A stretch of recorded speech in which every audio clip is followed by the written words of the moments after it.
is brought to you by Dogra A1 Digital Hearing Aid Center Jammu, offering special discounts for senior citizens and reimbursement scheme for government employees. Hello viewers, you're watching Jammu Links News. I am Mannat Gupta and welcome to the daily updates of Midday News. Let's begin. Jammu and Kashmir Lieutenant Governor Manoj Sinha on Tuesday said the people-centric and good governance with hassle-free and smooth public service delivery is the prime focus of his administration.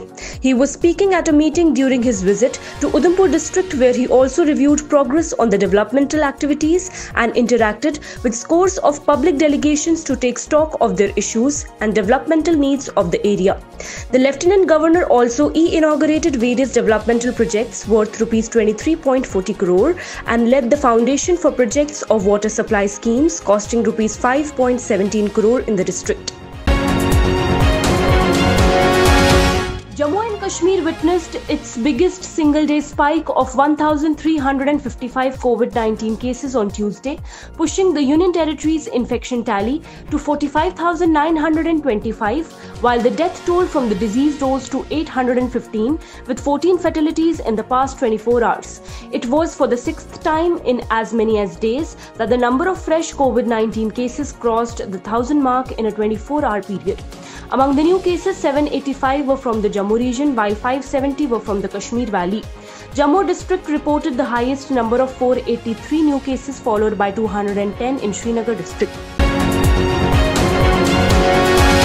The Jammu and Kashmir administration on Tuesday decided against extending the 4G mobile internet facility outside the districts of Ganderbal and Udhampur, citing apprehensions about possible misuse by those indulging in terror activities. However, it said the high-speed facility, which was restored on a trial basis in Central Kashmir's Ganderbal and Jammu regions Udhampur on August 16th, would continue till this month end, as there has been no report of its misuse in the two districts.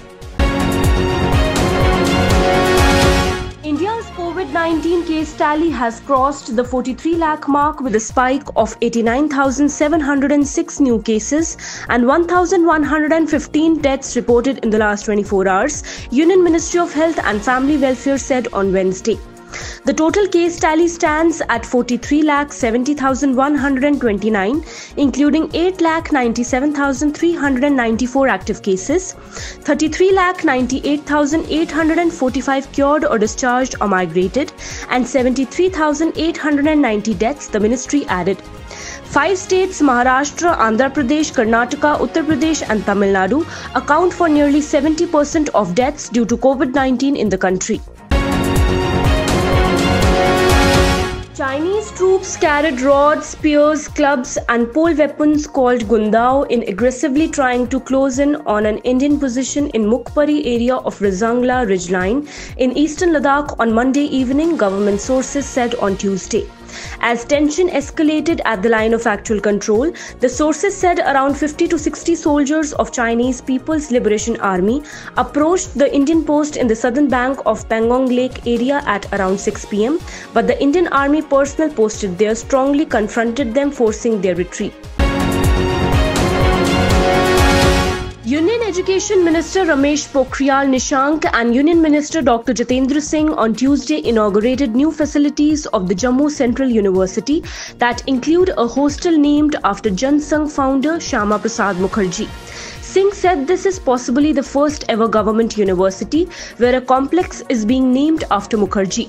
The two union ministers also inaugurated through video conferencing a guest house named after founder of the Praja Parishad movement Pandit Premnath Dogra and a road named after Brigadier Rajendra Singh, who died fighting against Pakistani invaders in 1948. उपरांत फिर कलकत्ता के port trust का नाम भी श्यामा प्रसाद मुखर्जी रखा गया। उसी क्रम को आगे बढ़ाते हुए आज मैं बधाई देता हूं प्रोफेसर रहमा और उनकी सारी की सारी टोली को कि किसी भी सरकारी विश्वविद्यालय में शायद पहली बार उसके परिसर में किसी स्मारक, किसी छात्रावास का नाम श्यामा प्रसाद मुखर्जी के नाम पर रखा गया है। Security forces have arrested 2 suspects following the recovery of arms and ammunition from a truck near Jawahar Tunnel on Jammu-Srinagar Highway in Jammu and Kashmir.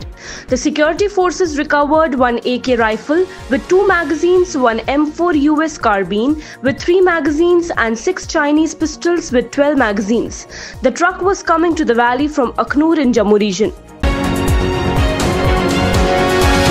National Conference President Farooq Abdullah on Tuesday accused the BJP and RSS of including in the game of communal politics. He was speaking to reporters on the sidelines of a function held here to pay tributes to his father and NC founder Sheikh Mohammed Abdullah on his 38th death anniversary.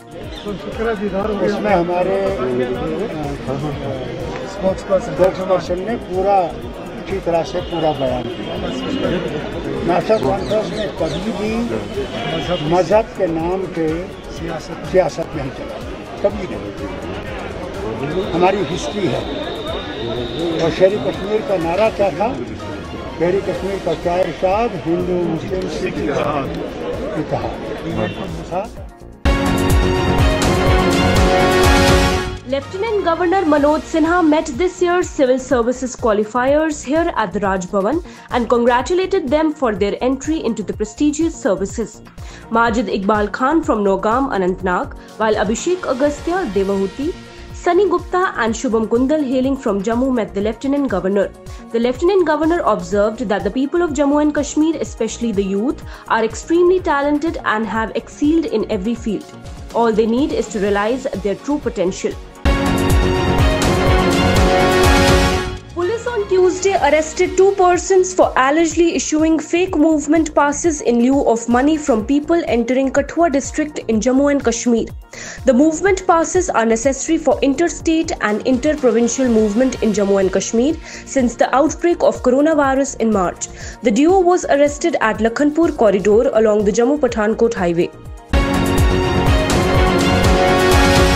The Jammu and Kashmir administration evacuated more than 4.11 lakh residents of the Union Territory who had been stranded in other parts of the country due to coronavirus-induced lockdown through special trains and buses. As many as 139 special trains arrived in Jammu and Udhampur railway stations, carrying about 1,22,621 passengers from other states and Union Territories, while 2,89,182 people returned home by road through Lakhanpur. Advisor to Lieutenant Governor KK Sharma has said that the government has undertaken several measures for catalyzing the industrial scenario in the Union Territory of Jammu and Kashmir, which would ensure rapid growth and development of industrial sector in the region. Advisor was speaking at a review meeting held to deliberate upon measures and ways to further streamline industrial scenario in Jammu and Kashmir. Advisor to Lieutenant Governor Basir Ahmed Khan on Tuesday listened to issues of different delegations and individuals, including representatives of various associations at Grievance Cell, Church Lane, Srinagar. As many as 84 public deputations and individuals hailing from different areas of Jammu and Kashmir apprised the advisor of their grievances and sought his intervention for early redressal of the same. The advisor assured the deputations and individuals that all their genuine demands and grievances would be looked into and addressed on priority. Secretary Youth Services and Sports Sarmad Hafiz on Tuesday visited Bakshi Stadium and inspected several ongoing development works being executed in there. Secretary stressed upon the executing agency to expedite work progress on the project in double shifts with addition to the existing manpower so that it gets completed within the stipulated time frame. The stadium located in the center of Srinagar city is undergoing massive renovation being executed by the National Project Construction Corporation Limited with an estimated cost of Rs 40.85 crore.